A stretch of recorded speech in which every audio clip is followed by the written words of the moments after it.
Thank you so much again. आप हर बार हम जब आपको ज़हमत देते हैं आप वक्त निकालती हैं और आप यकीन कीजिए हर बार आपके पास आकर ऑनर्ड फील करते हैं हम, आप जितनी खिदमत कर रही हैं। और इस सिचुएशन में तो मुझे लग रहा है कि वाकई मतलब सही मानों में सैल्यूट आप भी, आपका जितना स्टाफ है, सब लोग, अल्लाह ताला आपको अपनी अमान में रखे। पूरी कौम की दुआएं और पूरी कौम का सलाम आपकी खिदमत में पेश है। बस हम चाह रहे थे कि आप, चूँकि आपकी बात सुनी जाती है, अब आपके चेहरे को देखकर लोग समझते हैं कि बस ये जो बात कह रही हैं मेडिकली वो ठीक होगी और उस पर हमें एतबार और ट्रस्ट करना चाहिए। एक तो ज़रा बहुत सी मिसकंसेप्शंस जो माशरे में आ गई। एक तो मैं आजकल ये बहुत सुन रहा हूँ जी वायरस तो है ही नहीं, ये तो कोई क्या हो गया, कोई अपने इर्द गिर्द किसी को देखा कोई बीमार हुआ। मैंने 8-10 लोगों से पिछले 2-3 रोज़ में ये बात सुनी है कि यार आपके किसी जानने वाले को हुआ ये वायरस, नहीं हुआ ना तो देखें ये तो है ही नहीं, एग्जिस्ट नहीं करता। प्लीज़ ज़रा ये बता दें कि ये है या नहीं है वाकई। ये एक ऐसा वायरस है या ऐसी चीज़ है जो हमें आंखों से नज़र नहीं आ रही, लेकिन हम एक एनिमी से लड़ रहे हैं जो कि दिखता नहीं है हमें, लेकिन बिल्कुल, लेकिन वॉर हम उसी के ख़िलाफ़ कर रहे हैं। और ये फैलता कैसे है? ये हमारी आंखों के ज़रिए, नाक के ज़रिए, मुंह के ज़रिए, छींक मारें तो ड्रॉपलेट इन्फेक्शन हो सकता है। पहले कहते थे कि 3 फीट के फासले से बैठें, अब कहते हैं 6 फीट के फासले से बैठें। सोशल डिस्टेंसिंग, जिसका ये मतलब हरगिज़ नहीं है कि आप मेंटल डिस्टेंसिंग कर लें, मेंटल डिस्टेंसिंग नहीं करें, फिज़िकल डिस्टेंसिंग करें लोगों के साथ। और इसका मकसद यही है कि आप इस वक्त अपने घरों में रहें, ताकि हम आपके लिए घर से बाहर हैं तो आप अपने घर में रहें, हमारे लिए, अपने घर वालों के लिए, इस कौम के लिए आप ये मेहरबानी करें। देखिए हम हालांकि जहाँ गोलियाँ चल रही होती हैं वहाँ भी चले जाते हैं, पत्थरों का भी सामना किया हमने हर जगह, मगर इस सिचुएशन में हॉस्पिटल आते हुए थोड़ा सा कहीं ना कहीं एक फियर था कि यार वहाँ की फ़ज़ा में, वहाँ जिस चीज़ को हम टच करेंगे, क्योंकि वहाँ तो कॉन्स्टेंटली मरीज़ आ रहे हैं ना, वहाँ तो मौजूद होगा, तो यहाँ आते हुए हल्का सा उस सिचुएशन में डॉक्टर्स का, पैरामेडिकल स्टाफ का वहाँ रहना, वहाँ मौजूद रहना, अपनी शिफ्ट्स को कंप्लीट करना, बल्कि शिफ्ट्स से ज़्यादा काम करना इनफैक्ट इस सिचुएशन में क्या तो बड़ी डॉक्टर्स जो है मेरे ख्याल से हम में से बहुत सारे लोग होंगे जो दिल में डरते होंगे, लेकिन इस वक्त देखिए फ़ौज जब उस पर बॉर्डर पे जारी होती है तो वो नहीं डरती और किसी से भी नहीं डरती। तो इस तरह इस वक्त doctors, medical staff, paramedical staff, दीगर अमला जो है सारा वो नहीं डर रहा, वो समझता है कि इस वक्त हमारा फ़र्ज़ है और हमें इस फ़र्ज़ को निभाने की ज़रूरत। आपको लगता है कि चीज़ें ख़राबी की तरफ जा रही हैं या चीज़ें ठीक हो रही हैं या चीज़ें बस वैसा ही है जैसा कि था? एज ए डॉक्टर आपका कोई खौफ है कि अपने लिए नहीं, ऑब्वियसली इस कौम के लिए या इस शहर के लोगों के लिए? जी, मुझे बहुत डर लगता है अपने मुल्क के लिए, अपनी कौम के लिए, और मैं समझती हूँ कि जो कुछ बड़ा जेंटल बैलेंस है जो हमें करने की ज़रूरत है। यानी आप 100% लॉकडाउन तो कर ही नहीं सकते, ये हुआ ही नहीं है, लेकिन जो इक़दाम हुकूमत ने उठाए थे, हुकूमत सिंध ने ख़ास तौर पे इनिशिएट किया था, बहुत अच्छा था कि आपने एक लॉकडाउन किया और लोगों को घरों से बाहर निकलने से पाबंदी लगा दी, ठीक है। लेकिन अब आफ्टर ऑल लोगों को घरों से बाहर निकलना तो है, कुछ ना कुछ तो ऐसे लोग हैं जिनको निकलने की ज़रूरत है, कोई बीमार है, कुछ और है, तो बड़ा टेंडर सा बैलेंस है। लेकिन गैर ज़रूरी तौर पर आप घरों से बाहर ना निकलें, ये एहतियात तो करने की ज़रूरत है। बाहर निकलें तो मैं देखती हूँ अक्सर लोग मास्क भी नहीं लगाते, बाहर निकल के मास्क लगाने बहुत ज़रूरी हैं।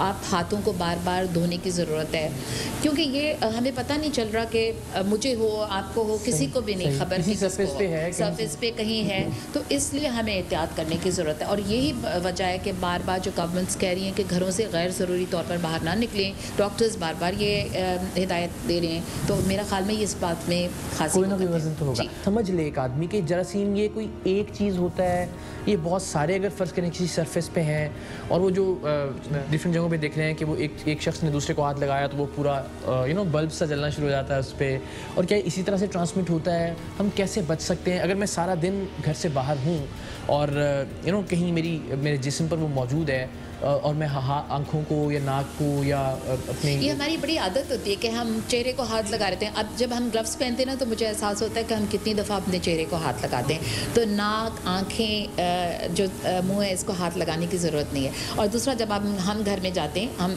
हस्पताल के अंदर जो कपड़े पहनते हैं, जाते के साथ सबसे पहले उनको चेंज कर देना चाहिए, ताकि आपके ऊपर से और नहा लेना चाहिए, ताकि इससे फारिग हों कपड़ों से, और कपड़ों को अच्छी तरह धो लेना चाहिए। ये धुलवा लेने चाहिए, साइड पे कपड़े कर दें, और घर में पहनने वाले कपड़े, जूते ख़ास तौर पे, बहुत सारा जरासीम तो हमारे जूतों से भी चले जाते हैं, तो जूतों को साइड पे करके घर में पहनने वाले जूते अलग कर देने चाहिए, और अस्पताल में या बाहर निकलने के वक्त जो जूते हैं, कपड़े हैं, उनको अलहदा कर देना चाहिए। आखिर में बिल्कुल शरारती सा एक सवाल, लाइटर नोट, ताकि ज़रा हम बहुत सीरियस बात हो गई। ये जो कहा जा रहा है कि जी ये मैन मेड वायरस हो सकता है और ये दुनिया की इकॉनमीज़ को बदलने के लिए साजिशी थ्योरीज पे मैं यकीन नहीं लगता, लेकिन ऐसे बिल्कुल लोग हर वक्त हमारे पास एक एलिमेंट होता है जिसमें साजिशों को हम देख रहे होते हैं, तो मेरा नहीं ख्याल है कि ये साजिशी कोई वायरस है। It's not it doesn't look like a man made virus, but अल्लाह जाने के क्या है, लेकिन अब तो आ गया ना, हम पर तो मुसल्लत कर दिया गया है, तो अब हमने इससे लड़कर इससे निकल जाना है। इंशाल्लाह अल्लाह आपको और हिम्मत दे और इस्तकामत दे। हमारी पूरी कौम की दुआएं आपके साथ, आपके स्टाफ के साथ है। Thank you so very much, बहुत शुक्रिया, बहुत बहुत शुक्रिया। इस वक्त हम मौजूद हैं ईसा लैब्स के हेडक्वार्टर्स में, और हमारे साथ डॉक्टर फरहान ईसा मौजूद हैं जो मुतअद्दी अमराज के माहिर भी हैं, और हम सब जानते हैं ज़ाहिर ईसा लैब का एक अपना मकाम है टेस्टिंग के एतबार से, और इस वक्त टेस्टिंग हम हर जानिब सुन रहे हैं। टेस्टिंग किट्स का फुकदान है। हमें किस तरह से एग्रेसिव टेस्टिंग की जानिब जाना चाहिए अगर हम वाकई इस वबा से, इस आफत से निमटना चाहते हैं। तो बहुत सारे सवालात हैं इस वक्त जो डॉक्टर साहब से करने के लिए मेरे जहन में मौजूद हैं। तो मैंने इनसे यही अर्ज़ किया कि मैं एक आम आदमी के तौर पे, एक सहाफ़ी के तौर पर नहीं, एक नाज़िर के तौर पे जो घर बैठकर बहुत कुछ सोच रहा है इस वक्त कि क्या है, क्यों है, कब तक है, कैसे होगा, कैसे निपटें, गवर्नमेंट क्या कर रही है, क्या करना चाहिए, वगैरह वगैरह। तो ये सारे सवाल हम डॉक्टर साहब के सामने रखते हैं। डॉक्टर साहब, सबसे पहले तो ज़रा, अब मैं बहुत सी आवाज़ें सुन रहा हूँ, आप सोशल मीडिया पे, आप किसी थड़े पे चले जाइए, लॉकडाउन तो लग ही नहीं रहा कि है बज़ाहिर, तो आपको एक आम जिंदगी नज़र आ रही है, तो बहुत से लोग अब ये कहते सुने जा रहे हैं कि ये तो कोरोना तो है ही नहीं, ये तो बस एक कोई साजिश थी या एक खौफ फैला दिया गया था, तो इससे डरने की तो ज़रूरत ही नहीं, कोरोना एग्जिस्ट ही नहीं करता। ज़रा इस पर रोशनी डालिएगा। देखिए, एक पहली बात तो ये है कि एक स्टेटमेंट मैं दे दूँ कि ये बिल्कुल एग्जिस्ट करता है, ठीक है ना, इसमें तो कोई डाउट्स की बात ही नहीं है। हमारे जो लोग हैं ना, वो पाकिस्तान में ख़ास तौर पे, बल्कि इंटरनेशनल भी, एक बेसिकली एक, मैं आपको कहूँगा ये एक जहनी बीमारी भी हो गई है।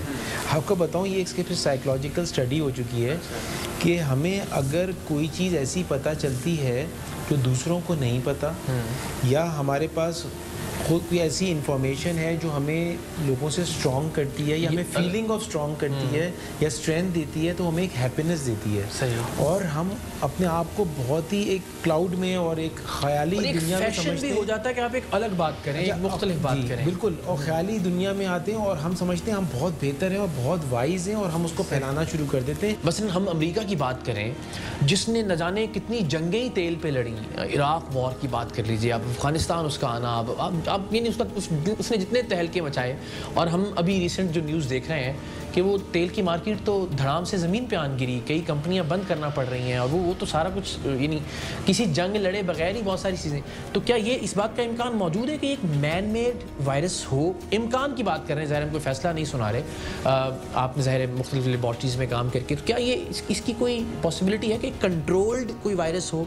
किन खित्तों में ज़्यादा होगा, किन खित्तों में कम हो सकता है, कहाँ ज़्यादा तबाही मचाएगा, ऐसा कुछ हो सकता है? इम्कान है इसका? नहीं, मतलब बहुत ही आपने एक ऐसा टॉपिक छेड़ा है जो मैं बहुत अरसे से इख्तियार को बताता रहा हूँ कि अगर आपके पहले तो सवाल का स्टेटमेंट, पहला पार्ट ये है कि ये वायरस है कि नहीं, लेकिन ऐसा हो ज़रूर सकता है, और ऐसा कंट्रीज़ कर भी रही हैं, और ये जो थ्रेट ऑफ बायो टेररिज्म है, ये बिल्कुल मौजूद अभी से नहीं है, ये बहुत अरसे से मौजूद है, और ये सिर्फ वायरसेस सिर्फ इंसान के ऊपर नहीं बल्कि फसलों के ऊपर और मवेशियों के ऊपर भी यूज़ किया जा सकता है, और ये इसके ऊपर हमें भी प्रोटेक्शन करनी चाहिए थी। अच्छा, अब इसमें मसला क्या रहा, मैं आपके मतलब एक रिक्वेस्ट करता चलूँ, वो ये रही कि हम हमेशा से माइक्रोबायोलॉजिस्ट जो इन्फेक्शियस डिजीज़ के स्पेशलिस्ट हैं वो गवर्नमेंट को ये बताते रहे बारहा, लेकिन अनफॉर्चुनेटली हुआ ये कि 18th अमेंडमेंट के बाद सूबों की पास हेल्थ आ गया, और हेल्थ के डिपार्टमेंट्स का हाल ये है कि हर